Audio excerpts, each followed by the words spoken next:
Hey everyone, it's been a while since I've uploaded. My apologies, I've been very busy.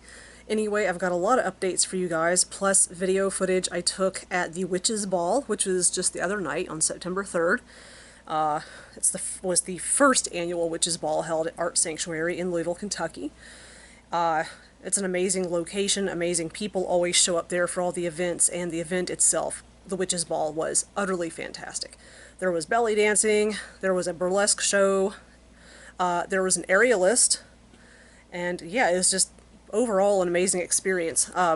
Last time I was there before that was several months ago, I think back in May, and I actually was a vendor. I was there selling my art and all my things I made. My witches' brooms, jewelry, my sewing, sculptures. I'll have to show you guys all that stuff another time, because it's currently all underneath of a bed sheet in the garage, which is a disaster, by the way.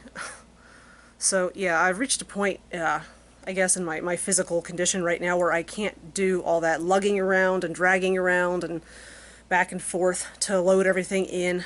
I don't have a helper right now. So, but anyway, one of the updates I wanted to give you guys was some stuff about my health. Overall, I would say I'm a functioning adult. However, this shoulder got really bad within the last year. My knees have gotten bad in the last year, and so has my right hip, actually. I've been to doctors for all those things. Apparently, I've got arthritis in both my knees, and I asked the orthopedist, I said, I'm only 38 years old, how is that possible? I said, is it because of my weight? And she said, not necessarily, because she's had patients who are younger than me and thinner than me, or less fat, rather, come into her office with the same problem, so apparently it's hereditary. So I just hope that I'm not having to look at knee replacement before I turn 50. I don't know, maybe if I get into where I'm in enough pain, that might be the only option. So, yeah, she tried cortisone shots to help alleviate the discomfort, the pain. It worked for like 3 days, and then I was right back to being miserable again. So, my right hip, apparently I've got a nerve problem. Well, bursitis, I think is what, trachonic bursitis. Yes, that's it.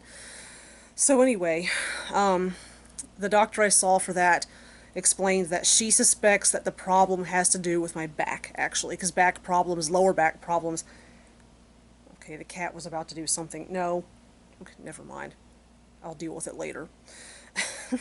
Anyway, it can be caused by issues in the lower back, like in the lumbar and pelvic, like in the back of your pelvis area. And admittedly, like, when I'm sitting in a hard chair that doesn't have any cushion on it, if I lean back and the back of my pelvis touches it, it's really painful. Like, it feels like hot needles going into my back.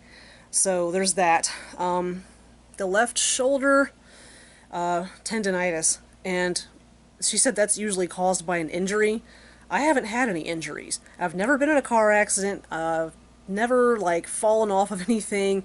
I've never played any kind of, like, sports or any, any major, like, athletic stuff that would cause an injury.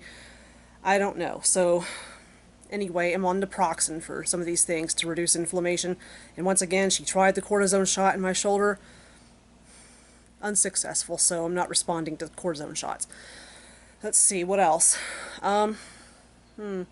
There's now a second cat here.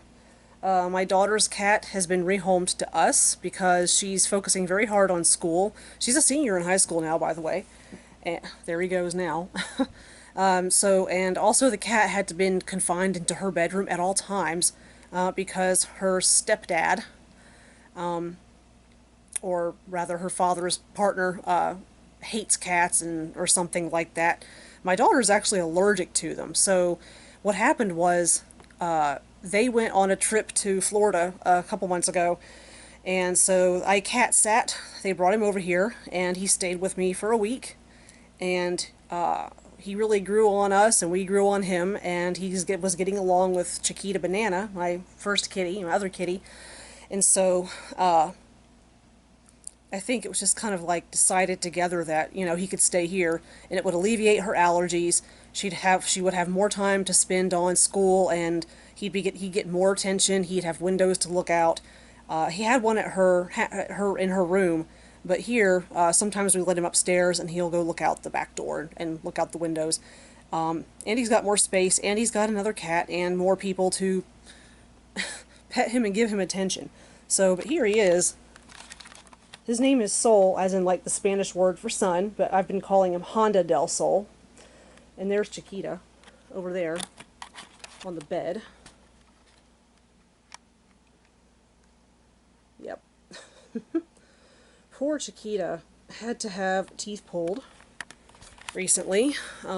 Apparently, at some point in her life at the trailer park where we got her from, she was exposed to FIV, or she got the antibodies from her mom cat or something, because she has does have the antibodies for it in her blood work. Her white blood cell count is always high. She has something called stomatitis, and I don't know if that's something in general that cats, or that can be general, like in your body, or like affects your immune system overall, but she had to have 8 teeth pulled. And she's only like 4.5, maybe 5 years old. She had to have all these teeth pulled. And she was in pain beforehand, we could tell. And her breath was really horrible, and she wasn't chewing her food. So, yeah, we took her to the vet, and he said, yeah, some of her teeth have to come out. So, that happened. And then, just last month, she started showing signs again that she's extremely uncomfortable, and her breath is terrible again. So, I think we've pretty much decided at this point that if this is happening this quickly, just after having teeth removed in the spring, and she's miserable again already, the fiscally practical and the humane, the kindest thing to do for her would be just go ahead and pull all of her teeth. The vet said that she'll probably live a much happier life that way. She won't be in pain, and we won't have to keep going back again and again and again to have teeth pulled and have exams done.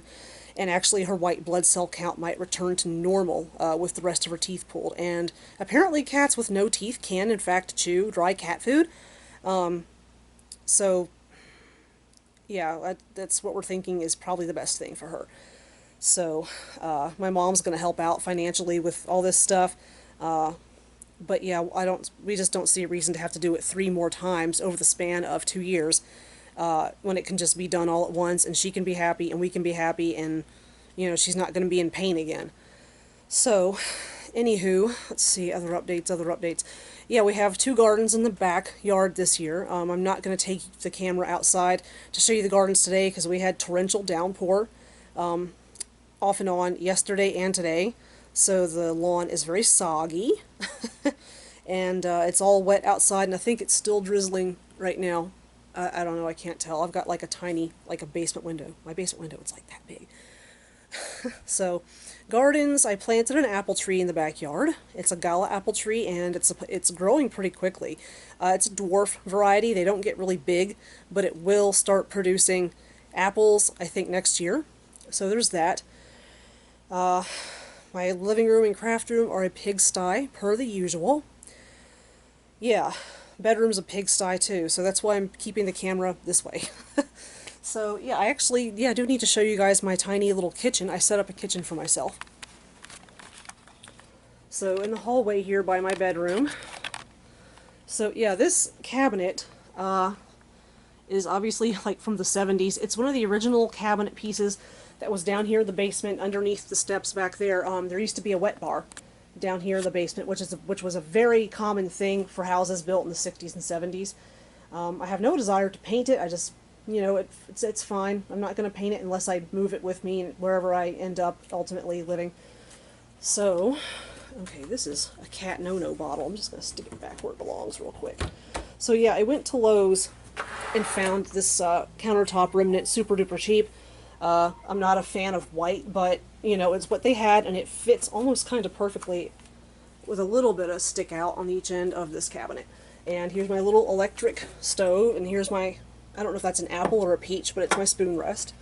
And I've got some basic things here, and I've got my good knives, really good knives. I mean, there's this probably, I think, between this one, and this one, that's $1,000 worth of knife.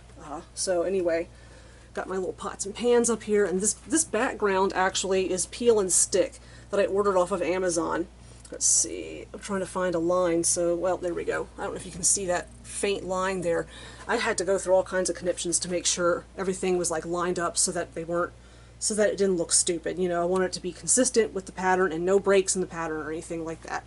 And I put in a window fan up here to just kind of help vent stuff. It's blowing down actually instead of blowing up because I didn't want grease and anything to end up on the ceiling. That would be disgusting. So yeah, the main purpose of it is to kind of blow steam and stuff away from the stove while I'm cooking. Oh, and I've got some cereals, oatmeal, beans, little measuring cups, strainers, all my coffee and teas down here. And there's my noise machine. I use that at night. I have to have several because I'm not the only person in this house, and people are noisy in this house, noisy and inconsiderate. So, and I've got, there's my electric wok, and I've got various sauces and supplies. I don't have my peppers plugged in right now because I think a light went out on one of them, so there's no point in trying. Got all my seasonings. And these little Castle salt and pepper shakers, I've had these since before my daughter was born, so they're like 18 or 19 years old. And yeah, I've taken good care of them. Sauces again, some more seasonings, just your basic, I guess, stuff in your kitchen. Oh yeah, and this is the little spoon rest witch that I have. Yeah, lids, cutting boards, plastic stuff. So yeah, there's that. And that is my little tiny kitchen. So yeah, there's that. Yeah, so let's look at the knives one more time. Admire them. Okay, so that's the kitchen, like I said, anyway. So yeah, I'm gonna, unless I can think of something else to update you guys on, I'm gonna get started on emailing myself the videos I took. I had my phone with me, but I forgot to bring my actual video camera. So, I feel really dumb about that, because I need to get back in the habit of taking this thing with me everywhere again. So yeah, I'm gonna get started on that, and I'll try to have this stuff uploaded tonight. What's today? Tuesday? Yeah. Yesterday was Labor Day. Oh yeah, speaking of Labor Day, that reminds me of something else to tell you guys about. So anyway, my boyfriend Rob, he's not here right now. Yes, he is still my boyfriend. Yes, we're a couple and everything. However, he is away right now. He's not in jail. But yeah, he's, well, you can probably guess where he is. Yeah, he had some consumption issues. He got himself in trouble, and he ended up, he got court ordered to go to where he is now, and he'll be coming home, I think, late October. He's doing fantastic. I've seen him several times since he's been there. He looks better. He's put on some weight. And yeah, he's just, it's almost like he's a different person, in good ways though. So anyway, he was talking about like the food there. He said the food's not bad. He said, but he wished they had like a grill, a charcoal grill or something. And I said, well, if there was one here, would people be using it? And he said, well, absolutely. So I got in contact with some people on my Facebook, a couple different groups, and I said, does anybody have a grill to donate? Because they don't have a grill there. They wish they had one. They don't have one. And I got responses pretty quick. A lady here in the neighborhood had a combination gas or charcoal grill in good condition, you know, and she said that the people who lived in her apartment before her just left it, and she had never used it the whole time she's lived there. So yeah, she donated that, and she was also very kind enough to give some paper towels and some charcoal and stuff. And she also gave me a $20 bill. She said, here, go get some other things that they might need for this grill. I said, great, thank you. And so off I went. I went to the hardware store and Walmart, picked up utensils, picked up some charcoal. Yeah. And so then I went immediately to the men's center, the recovery center, and went to the front door. And actually Rob was right there at the door and saw me walk up. And so him and a staff member opened the door. And I said, I have a donation. I need help getting it out of my van. And the guy goes, oh, well, what's the donation? And Rob said, oh, I know what it is. It's a surprise. Said, oh, okay, okay. So they said, you know, meet us around back. So I drove the van back there and backed up to a spot where I thought was reasonable, and opened it up, and there were a couple other guys there hanging out in the back. They were like, oh my God, is that a grill? Is that for us? And I was like, yeah, I was like, it was free, so, you know, it's not a big deal, so yeah, take, you know. So they helped get it out of the van, and it is very heavy, actually. If something like that is really heavy, that's how you know it's quality, I guess. And they were really excited, and Rob said, you know, like, after like 5 o'clock-ish, they give us a dinner, but, you know, there was still like, you know, I could still cook up burgers for everybody. So I was like, you know, I bet I could. And so he asked a staff member, like, oh, is it okay if we, like, if she can go get, like, some burger patties and stuff? Because, yeah, my Uncle Tom actually donated to the cause as well. So I had plenty of money to get other things to go with the grill. And I thought, well, they have everything they need to go with the grill, but now they need something to go on the grill. So I said, well, okay, well, I'll go to the grocery store and get some burgers. So I got enough burger patties, buns, and everything you could possibly want on a burger. Enough for like 40 people, which there's like, I think 30 something men there right now. I don't know if staff is included in that, but staff, they can go home every day and they can use their own grills whenever they want. So I went to the grocery store and got back, and they're packing everything up back with the grill and putting stuff back in bags, and I got out of the car. I was like, what's going on? And apparently they cannot accept a donation without going through channels, meaning that means paperwork and forms and phone calls and emails and all this fucking gobbledygook. So yeah, I ended up having to take the grill back and put it back in the van, which where it is still currently. I'm working on talking to a higher up among the organization to, you know, to have to go ahead to donate the thing, because the person who handles donations at that particular facility is on vacation, which they're entitled to. However, it is an inconvenience. So yeah, the lady I've been corresponding with, she's been very prompt, she's been very helpful. She was very apologetic about what happened yesterday, because I had gone to all that trouble, I drove all over town, and all that money was spent on things for this to be a good experience and a treat for the men there, and, you know, everybody was really happy about it. You know, they were like, oh my god, we have a grill, oh, you're a hero, you're a hero. Yeah, and all that trouble and all that money spent only to have it torn away the same day. I was livid, like livid enough to where, like, you know, the staff members were there and you'd think they would know this stuff. Well, I don't know, I don't know how such horrible miscommunication could take place. Like, if you're a staff member and you accept a donation, you should know how donations can get accepted through, like, the paperwork. They should know what the protocol is. So the left hand doesn't know what the right hand is doing at that place. I'm just mad enough that, you know, I wanted to shove dog shit into somebody's gas tank, because I went to all that trouble. I sweated and sweated, and everybody was so excited about this grill and about burgers and having a Labor Day cookout, and then it didn't happen. So, yeah, that happened yesterday. Yeah, so very depressing. Anyway, so I'm gonna get going on uploading some stuff and editing some stuff for you guys to enjoy. Yeah, the Witch's Ball was colorful. It was very crowded. A lot of people went. It was a sold-out event. Beautiful costumes. But yeah, y'all will see all that stuff. But I think most of my footage is mainly focused on stuff that happened on stage, performances and stuff. So, yeah. Alright, so I'm going to shut this thing off, and I'll get back to you kids very shortly.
welcoming our next performer to the stage. This local ordeal has been entertaining across Louisville